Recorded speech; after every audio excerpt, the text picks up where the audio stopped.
పూజ్య గురువులకి నా నమస్కారములు. నా పేరు ఈశ్వర్ రెడ్డి. నా సందేహం, ఆత్మకథకి ఇతరుల చేత రచింపబడిన జీవిత చరిత్రకి భేదం ఏమిటి, వాటి వల్ల ప్రధాన ప్రయోజనం ఏంటి? చాలా చాలా గంభీరమైనటువంటి ప్రశ్న వేశారు.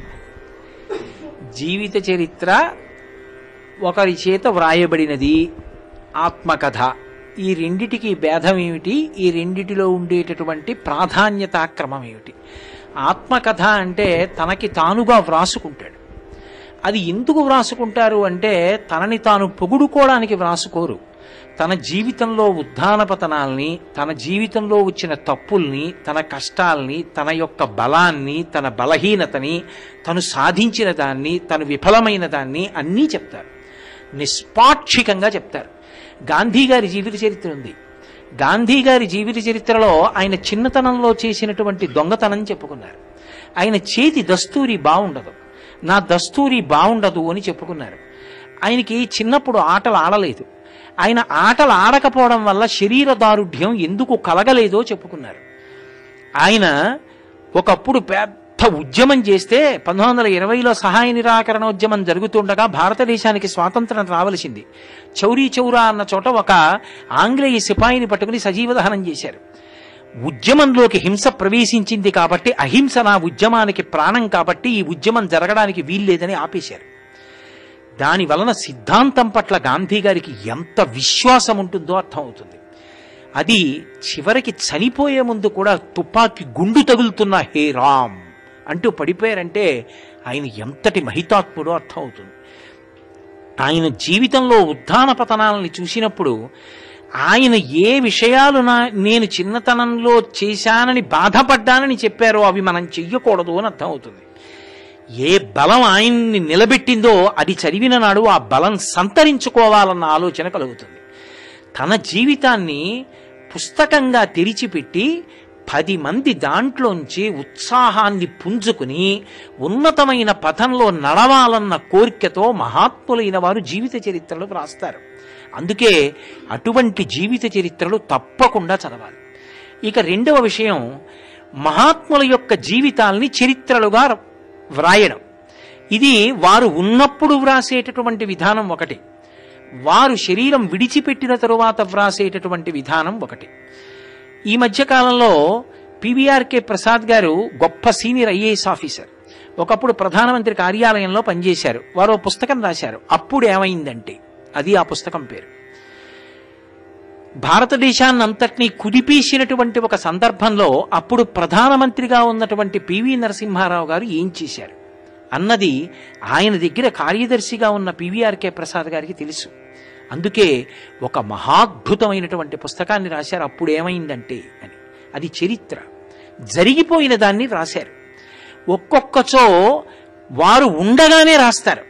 వారు ఉండగానే ఎందుకు వ్రాస్తారు అంటే ఆయన అంతటి మహితాత్ముడు. దానికి ఎప్పుడూ ఆయన జీవితం పరిసమాప్తమైన తర్వాత అది బయటికి రావడం కాదు, అది వెంటనే వచ్చేయాలంతే. ఒక్కొక్కసారి ఏదో ఒక వయస్సులో చేయవలసిన ఉపనయనాన్ని చాలా ముందే చేసేస్తారు. ఎందుకు చేసేస్తారంటే ఆ పుట్టిన పిల్లవాడు ఏకసంతాగ్రాహి అనుకోండి, అన్నేళ్ళు వచ్చే వరకు ఆపకూడదు. వాడు శాస్త్రం చదువుకోవడానికి, అధికారం ఇవ్వడానికి తొందరగా ఉపనయనం చేసేస్తారు.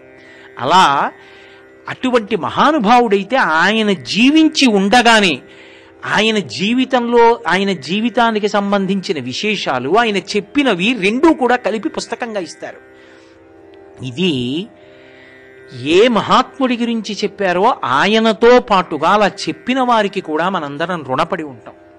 ఏ కారణం చేత అంటారేమో, ఆ మహాత్ముడు ఎవరుంటాడో ఆయనకు అసలు అది గ్రంథస్థం అవ్వాలన్న కోరిక ఉంటుందా ఉండదా అంటే చెప్పడం కష్టం. నేను మీతో ఒక ఉదాహరణ చెప్పాలంటే, కామకోటి మఠానికి ఎందరో జగద్గురువులు ఉన్నారు, సామాన్యులు కారు. ఒక్కొక్క జగద్గురువు ఎటువంటి స్థానానికి వెళ్ళిపోయారంటే, చంద్రశేఖరేంద్ర సరస్వతి అన్న పేరుతో ఇంకొక ఆయన కూడా ఉండేవారు. ఒకసారి ఆయన దగ్గరికి ప్రతివాదులు వచ్చి వాదించడానికి కూర్చున్నారు. మొదలు పెట్టండి అన్నారు ఆయన. వాళ్ళు ఏదో మొదలు పెట్టబోయి వాళ్ళకి స్ఫురించలేదు.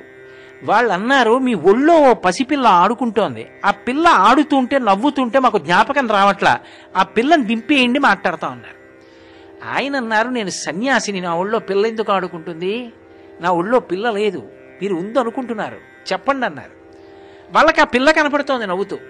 ఆ పిల్ల నవ్వుతూ కనపడుతుంటే వాళ్ళకి ఏం గుర్తు రావట్లేదు, వాళ్ళు చెప్పలేకపోయారు. ఆఖరికి వాళ్ళకి జ్ఞాపకానికి వచ్చింది, ఆయన ఎవరో తెలుసా? పురుష రూపంలో ఉన్న కామాక్షి, ఆయనతో వాదిస్తావా అని కామాక్షి పరదేవతయే ఆయన ఒళ్ళో పసిపిల్ల అయి పడుకుంది. ఇప్పుడు ఎదురుగుండా ఉన్న వాళ్ళు వాదించలేకపోయారు. ఈ విషయం ఎలా ఉంటుంది, ఎలా వస్తుంది వెలుగులోకి? శృంగేరి పీఠాధిపత్యం వహించిన ఉగ్రనరసింహ భారతీ స్వామివారు ఒకప్పుడు మధుర క్షేత్రం, మన దక్షిణ దేశంలో ఉన్న మధురై వెడితే గుళ్ళోకి రావద్దన్నారు. ఆయనకి నేనే గుళ్ళోకి పూజ చేయకూడదా అని ఆశ్చర్యం కలిగి శిష్యుణ్ణి కొబ్బరి బొండం తెమ్మని మంత్రం చదివి కొబ్బరి బొండం పట్టుకున్నారు. ఎదురుగుండా ఉన్న మీనాక్షీదేవిలో ఉన్న శక్తి అంతా కొబ్బరి బొండంలోకి వెళ్ళిపోయింది.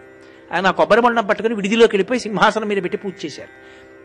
అమ్మవారి విగ్రహం వెలపోయింది. ఏదో తెల్లగా పాలిపోయినట్టు అయిపోయింది, అంత తేజస్సు పోయింది. పైగా రోజు రోజుకి వివరణం అయిపోతోంది. అప్పుడు పసిగట్టారు ఉగ్ర నరసింహ భారతీ స్వామి వారు శక్తినంతటినీ లాగేశారు కొబ్బరి బొండంలోకి. వెళ్ళి ఆయన కాళ్ళ మీద పడ్డారు. అయ్యా, పొరపాటు, మీ వంటి మహితాత్ములు వస్తే గుళ్ళోకి రావద్దనడం ఏమిటి? అలాంటి వాళ్ళు వస్తారని స్వామి సంతోషంగా నిలబడతాడు, ఆయన్ని రావద్దంటే ఇంకేమిటి, ధూర్తతనం కాదు.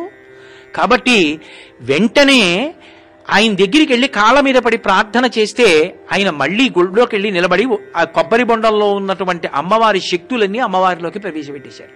అంతే, మీనాక్షి పరమకాంతితో నిలబడింది. ఎలా తెలుస్తుంది ఈ విషయం? ఎవరో ఆయన కాలంలో ఉన్నవాళ్ళు రాయాలా వద్దా? వారు రాస్తే కదా మనకు అందింది. ఇప్పుడు ఉగ్ర నరసింహ భారతికి ఒకరికే కాదు నమస్కారం, ఆ రాసిన వాడికి కూడా నమస్కారం. లేకపోతే ఎలా అందుతుంది నాకు చెప్పండి? కంచికామకోటి పీఠ చరిత్ర శ్లోకాల రూపంలో ఇచ్చారు సదాశివ బ్రహ్మేంద్రులు. అలా ఇచ్చారు కాబట్టి అందింది జగద్గురువుల చరిత్ర. అలాగే రమణ మహర్షి ఎప్పుడూ మాట్లాడేవారు కాదు, ఎప్పుడైనా నోరు తెరిచి మాట్లాడేవారు. ఆయన ఏదైనా మాట్లాడారంటే పరమాద్భుతమైనటువంటి విషయం అది. అది ఇక మామూలుగా ఉండదు. ఆయన ఒక మాట మాట్లాడతారు అంతే, నోరు తెరిచి. ఎప్పుడు మాట్లాడతారు ఎవరికి తెలియదు, 10 రోజులకు ఒకసారి మాట్లాడచ్చు. ఆయన ఒకసారి అన్నారు, అరణ్యంలో అనేక జంతువులు ఉంటాయి, అవి ఎప్పుడూ అరుస్తూ ఉంటాయి. సింహం ఒక్కసారి అరుస్తుంది, సింహ గర్జన, అది అరిస్తే మిగిలిన జంతువులు అరవడం మానేస్తాయి. గురువు సింహం లాంటివాడు. గురువు నోరు తెరిస్తే మిగిలిన పశువులన్నీ నోళ్లు మూసేస్తాయి. ఎందుకనంటే గురువుది సింహగర్జన, దాని ముందు ఇవి నిలబడవన్నారు. ఆయన ఒక్క మాట అన్నారు, గురువు యొక్క వైభవం ఏమిటో అర్థమైందా లేదా? అది వెంటనే సూరినాగమ్మ గారు రాసుకున్నారు. సూరినాగమ్మ లేఖలు అని దాదాపుగా 2 దశాబ్దాల పైచిలకు భగవాన్ రమణుల పాదాల దగ్గర కూర్చుని ఆయన ఎప్పుడు నోరు విప్పితే అప్పుడు వ్రాసుకుని ఆయన చెప్పిన మాట ఆ కాగితాన్ని వాళ్ళ అన్నయ్యకి పోస్ట్ చేసేవారు. ఆ లేఖలు పుస్తకాలుగా వచ్చాయి. రాబట్టి రమణ మహర్షి ఎప్పుడు ఏం మాట్లాడారు అన్న విషయం లోకానికి అందింది, లేకపోతే అసలు అందదు. ఇప్పుడు రమణ మహర్షికి నమస్కారంతో పాటు సూరి నాగమ్మ గారికి నమస్కారం. లేకపోతే రమణ మహర్షి చెప్పిన విషయం ఎలా అందుతుంది నాకు చెప్పండి? రమణ మహర్షి జీవితంలో జరిగిన సంఘటనలని వర్ణించారు. ఆయన ఎలా నడిచొస్తారో, ఎలా సోఫాలో పడుకుంటారో, ఆఖరికి ఓ రోజున పెద్ద పాము తిరుగుతోంది చెట్టు మీద. ఆయన అలా చూస్తున్నారు. ఇంతలోకే ఎవరో వచ్చారు, బాబోయ్ పాము, బాబోయ్ పాము అన్నారు. ఆయన అన్నారు, వారు రోజూ వస్తారు, ఇక్కడ ఇది పడుకుంటుంది, వారు తిరుగుతూ ఉంటారు, ఇది వారిని చూస్తుంది అన్నారు. నేననేవారు కాదు, ఇది అనేవారు ఆయన. అంటే వారన్నారు, ఇది చూడడం, వారు వెళ్ళడం బాగుంది, మాకు భయం, మేము ఆ స్థాయి కాదు. ఎలా? అలా వారు రోజు తిరుగుతుంటే మాకు భయం కాదు అన్నారు. ఆయన అన్నారు పైకి చూసి, వారు భయపడుతున్నారట మిమ్మల్ని చూసి, ఎందుకు వస్తారు, వేరొక చోట తిరగకూడదు, ఎందుకు వారిని ఇబ్బంది పెడతారు అన్నారు. అంతే, ఆ పాము జర జర జర జర వెళ్ళిపోయింది. అంటే ఒక జ్ఞాని మాటలు ఉపాధి సంబంధం లేకుండా అందేస్తాయి జీవుడికి. ఎలా అందింది? సూర్యనాగమ్మ గారు ఉండబట్టేనా అందింది? జరిగిన సంఘటనలు అందుతాయి, సంఘటనలతో పాటు వారు చెప్పినటువంటి ఉపదేశాలు అందుతాయి. రెండూ సద్గురువు యొక్క చరిత్రగా అందుతాయి. సాయిబాబా గారు ఉన్నారు. సాయిబాబా గారి జీవితకాలంలో జరిగినటువంటి సంఘటనల్ని హేమాద్రి పంతనబడేటటువంటి ఆయన వ్రాశారు అని అంటారు. నాకు మరాఠీ భాష రాదు, నేను మూలం చదవలేదు.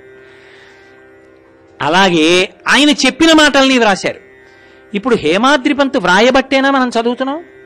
కాబట్టి ఇప్పుడు సాయిబాబా గారికి ఎంత నమస్కారం పెడుతున్నామో అలాగే అది చదువుకునే ముందు హేమాద్రి పంతుకు కూడా నమస్కారం పెడతాం.